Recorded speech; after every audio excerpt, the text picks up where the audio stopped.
Hello guys, আসসালামু আলাইকুম। আশা করি সবাই ভালো আছেন।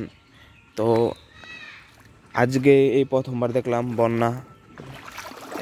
মানুষ বন্যা হলে যে কতটুকু ক্ষতিগ্রস্ত হয়, তো সেটা আজকে আমি দেখতে পারতেছি।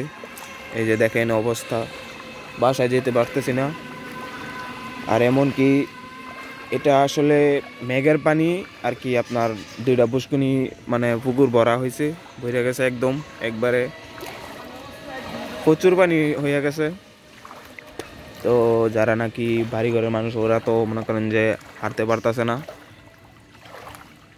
কি আর বলবো, একে মনে করেন যে বাড়ির ভিতরে একবার পানি ঢুকে গেছে।